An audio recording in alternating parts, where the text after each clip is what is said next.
Speaking of Barbarian descent. Oh my God! I will let Brundo do his fucking spiel at the beginning. But all right, go ahead, dude. Go ahead. All right. Brundo, you were so kind to assign us homework last week. Oh yeah. And we all sat and watched WCW Uncensored 1996, the Doomsday Cage Match. Please, the floor is yours, sir. So I definitely had more fond memories of this show than I have at this point. Me and my friends when we were younger used to go to video store, and we must have rented this like 20 times over the years just to watch this terrible match. And I swear I remember it being more fun crap than regular crap than it was. I watched it last night. Now this was a lot more boring than I remember. That's for sure. I thought there was a lot of fun crap here. There was as it went on. There definitely was some fun crap in it. That's for sure. The concept was the lights being off throughout the entire match was fun. Yeah, it was a fun reminder. So if you're not familiar, if you didn't watch the homework, it's on Peacock. WCW Uncensored 96 is the main event. Triple Cage, Doomsday Massacre, whatever. Yeah. Hogan and Randy Savage take on like 10 other dudes. Hulkamania. Put some respect on their name. The Alliance named Hulkamania. Yeah, it's the king of Hulkamania. In the top cage, it's Arn Anderson dressed like he's going to jump out of a bush in some populated city and rape a girl, and Ric Flair, who's in his wrestling tights. Everybody else is in their wrestling tights. Yeah, except for Arn fucking Anderson. No, but he does a costume change. He does a costume change. Does. Right. Because once you're eliminated, you're eliminated. But you can come back whenever you want. Doesn't matter. Yeah. So they are in the top cage. Mega Powers against the Ric Flair, the Arn Anderson. Wait. Mega Force. Yeah, what the fuck? Why are they Mega Force? Bro, Dusty calls them the Mega Powers towards the end of the broadcast. He definitely does. Yeah. But the Mega Force and like what the fuck? I skipped the fucking intro. I thought I was running out of time. They had to be Mega Force. Yeah. I hate that fucking ring announcer. Bruce Buffer? No, Michael Buffer. I can't fucking stand him. He fucked every WCW pay-per-view he touched. Did you hear what he announced Meng from? No. Did Meng I miss was that? from some unknown part of the planet. Yes, I do remember that. He also called Matt's favorite wrestler Bret the Hitman Clark, so. Yes. So Flair and Anderson are in the top. That's right. The idea is that Hogan and Savage have to escape the top cage, and once they are into the second level of the Doomsday device, where Meng, Barbarian, and Lex Luger are, Arn and Ric Flair are eliminated. Oh, and Kevin Sullivan, he's in the second level too. But there's two chambers in the second floor too. Why the fuck did we do this? And then we don't know where the Z Gangster and the Ultimate Solution or Brian Pillman is. After a while, they stop mentioning Brian Pillman. Yeah, because somebody in the headset's like, he's not here. Stop it. I love when they drop the fucking powder and they do the wide shot, and Luger is closing the door because the door is already open. Nope, it's Luger and Kevin Sullivan are standing around, Meng and Barbarian the other side. The powder, they're like, what is that? It's all over the second level. Tony Khan was there taking notes. Savage and Hogan didn't throw the powder yet. It's like they dropped a bag of powder. Oh, and then like Ric Flair's dropping vials. What's he? He's dropping vials down. He was dropping like a fucking gimmick, like a shiv. And he drops it down, and fucking Task doesn't catch it. And then they zoom in on Task pointing down to where it dropped to, so Jimmy can go get it and bring it to him. But I was like, don't fucking zoom in on Task going, hey guys, it's I think it's over there. Before we get further, because here's a note that I wanted to make. If it wasn't for Bobby Heenan this whole fucking thing would have just been dog shit. Yeah. Fucking, I don't know who was worse, Tony or Dusty. They were fucking talking all over each other, saying the same shit. At least Heenan was trying. When Heenan's like, "This is the greatest thing I've ever seen. This is better than the fucking Super Bowl." And the best line he had was up top when they were in there with Flair and Arn. When Flair and Arn put the fucking double figure fours on Hogan and Macho, and Heenan goes, "Put the figure eight on it. Put the figure four on it. Put the figure eight on your neighbor's dog." And he goes, "Figure eight." He goes, "Yeah, he's got 4 legs." Heenan's the best. That cage looked like it sucked to walk on too. Oh, it was fucking terrible. Really looked like they were gonna fall through. And power to Luger. Somebody actually threw Luger, and he actually ran like somebody Irish whipped him, and I saw him run about across that cage. I was like, "Oh my god, this guy's going through." And then poor Randy, they couldn't have a referee on each level. Poor Randy Anderson has to fucking climb down. Why did there have to be a referee on the top level anyway? Why did there have to be a referee at all in the match, in the cage? Because it wasn't, as I think, as Dusty said, it wasn't about winning or losing. It was about surviving. Yeah, so they should have just survived and fucking went home. So then they get to the second level, and the Hulkster gets a chain. I'm gonna assume that's what it was in his boot. It was in his boot. Yeah. Yeah. At one point, he took it out and he was punching somebody with it. Yeah. This might be the first time we've seen long tights wrestling Hogan, by the way. Want to say that out there? Maybe. Mhm. Well, he was going into battle, so he wanted to make sure he was In a protected. wrestling match, I don't think he's ever worn tights as opposed to trunks before. So anyway. Good pull. Hogan takes the chain and he's trying to lock Meng and the Barbarian in the one side that they're on, but he's having a hard time. And fucking, I forget if it was Barbie or Meng, and they're trying to pull the door, and the door is literally opening, and then Hogan, and then they're pushing it back so Hogan can fucking lock it. You know, I had a note before that pissed me off. It's it involves a Meng and a Barbarian. It's I think it was Savage goes and tries to do the double noggin knocker against them, and they just like look at him, you know, because they're Samoan or Tongan or whatever, kick the shit out of them. 2 minutes later, Hogan does a double noggin knocker, and they fall like fucking like crazy. I was like, what the fuck? They bump like crazy. Of course they did. And then somehow they get out on the scaffolding. This was like my favorite part. When fucking Task is hanging off the side and Hogan's putting the boots to him. That was fucking cool. Oh my god. And it's like Hogan's gonna murder someone. It was fucking amazing.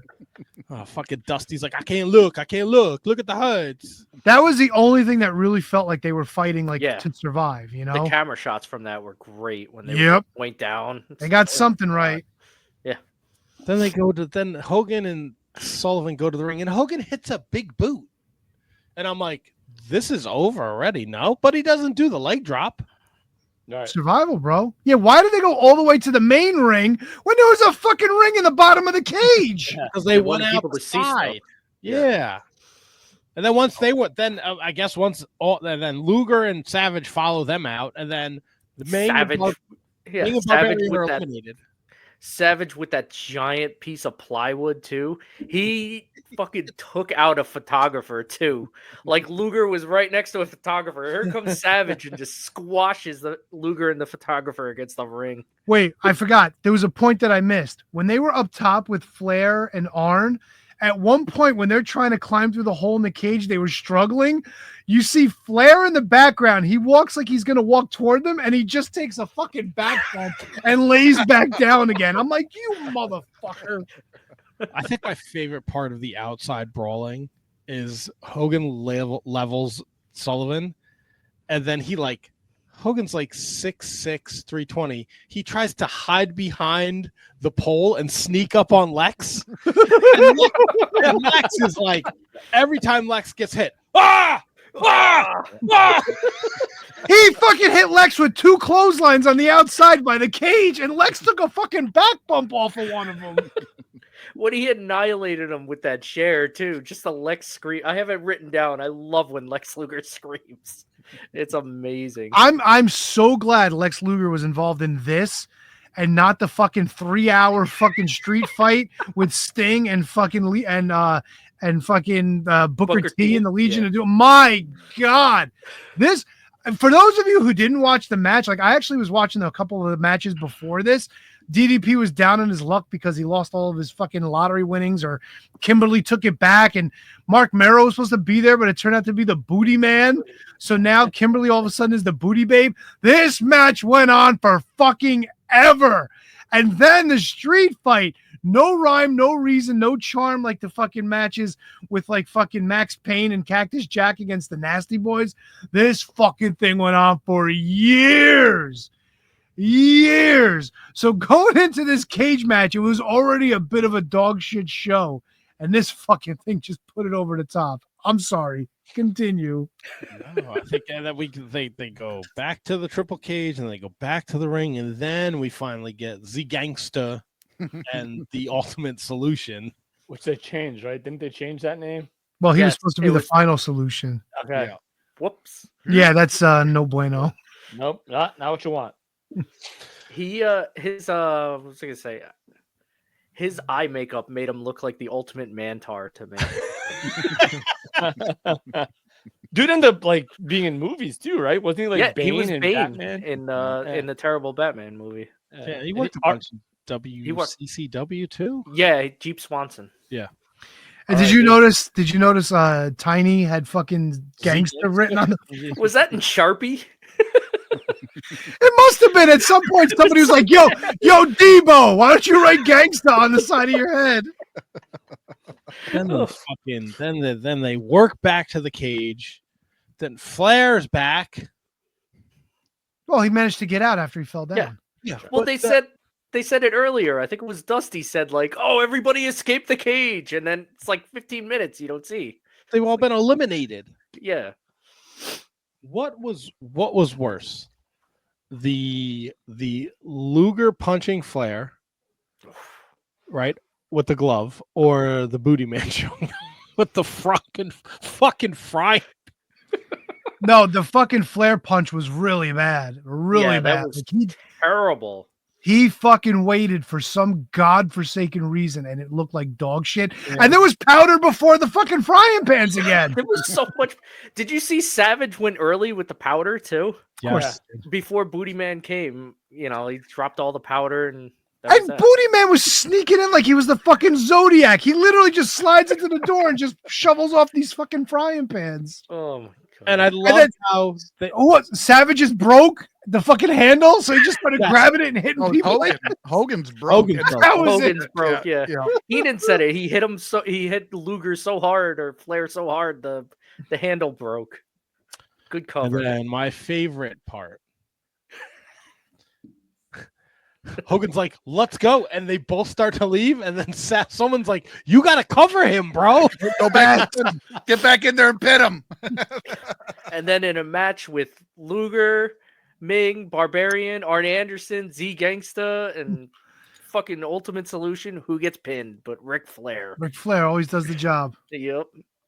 The funny thing was, like, I remember reading Scott Keith's review of this many years ago.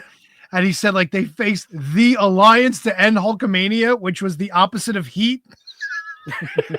Wow. That always fucking tickled me reading that. Great Well, it was one of the lines. Someone was like, Tony Schiavone was like, "Do you hear that woman screaming?" And Heenan was like, "That's just Jimmy Hart." I swear Zeus hit himself more than any of his opponents too. Every time you see him, he's hitting himself. Good old Zeus. I just want to know what kind of drugs they were on when they fucking came up with this. Like, this is not like, this can't be rational human beings thinking this through, right? Oh, this is a Dusty. This has got to be a Dusty. Yeah, I think so. I think it was Dusty and it wouldn't surprise me if it's Dusty and Task. Yeah. But you also have, this is like the era of like 3 months later, 4 months later, even a year prior, we have World War III. Like we still have this kind of stuff. So yeah, and who knows who? Oh, go ahead. Sorry. No, you're good. Yeah, you know, Hogan was like had to approve everything, so it probably had some of his input in this as well. And the wild thing is, like, you see some of the great shit that was going on. Like the whole, I still say this, and I wish it would have fucking played out and the whole NWO thing didn't start when it did, because this whole Luger Sting, where Sting's a good guy, but Luger's his best friend and Luger fucks everybody over, that whole dynamic with them being the champs, that was fucking great storytelling. Great Really? storytelling. I loved it. And you know what? It would have never happened if Vader didn't get let go, by the way. That's right. Yeah. But that little slice of like, then Luger was cheating and Sting didn't know it, and then Sting finds out and he's like, "What's going on?" He's like, "Bro, we had a win. We're the champs, you know." I always hated that, actually, to be honest with you, because I remember that going back to the first Nitro, Luger shows up. He's friends with Sting. He's Savage is back. Like it was like Sting was to Luger what like Savage was to Hogan, right? Like it was like this weird little thing, and like the whole Luger thing never was totally determined. He ended up joining the Dungeon of Doom, and then he's a baby. I don't know. To me, like that could have been done better, but this is like 20 years ahead of time, so I just didn't like the whole Luger thing. And after his debut in WCW, I didn't like it. I really do want to go back and start watching some of the old, TBS 605 shows. Tony Schiavone had to be good at some point, right? Yes. Why wasn't Excalibur at Grand Slam? Do we know? Was that a thing? Was that even a story, or was he just not booked? I think he's a criminal, right? He can't leave the country. Really? I have no fucking idea. Oh, Wake up okay. in the face. But he's robbing the joy of wrestling fans around the world, so maybe he is. I'll tell you what's most surprising about Uncensored is we are in 2 months. Scott Hall shows up. Yeah. This horrendous Doomsday of Cage match. In 60 days, the whole wrestling industry changes. 100%. And this is it for Hogan, right? Like you don't see him again after this. Not until July. I think. Yeah, not till July. Slamboree is the fucking shitty fucking lethal lottery bullshit. Love it. Dude, these fucking lethal lottery teams in Slamboree 96 are horrendous. Fantastic. Great watch. Somehow the Public Enemy, they become a tag team though. Like they don't. Luck of the draw. Yeah, that happens every year though, doesn't it? Yeah. The last one we covered, weren't the Nasty Boys? No, somebody was together. No. Yep, Nasty Boys were in the fucking Battle Bowl. Yeah, but they weren't a tag team though. Yeah, They won on their respective teams. Yeah. What a fucking hunk of shit this was. Yeah, you know what? I tried watching it again yesterday. I got to where they got down to like the third cage, and I was like, "Yeah, I'm fucking done." I punched out. Was Usually- Johnny B. bad in the WWE at this point, or was he still there? Was he like the opening match? No, he wasn't there because the Booty Man took over the DDP storyline. He shows up debuted right Mania. around that time. Yeah, right after right at Mania. Yep, He defends Sable's honor when Triple H came out with her and started yelling at her. that's right. But was that Mania? Was that Mania 12? 12. Yeah, Yep. Yeah. Oh, that was the Squasharoonie, wasn't it? Yep. Yeah, that's right. It's funny how that shit worked out. It was like the back, like the garage door, like like those big sliding Yep. doors. They fucking fight right in front of them. Fuck. Well, That this was was a a- little different than the last two homeworks I sent, huh? Yeah, no, look. Yeah, this was a thumbs up. I liked it.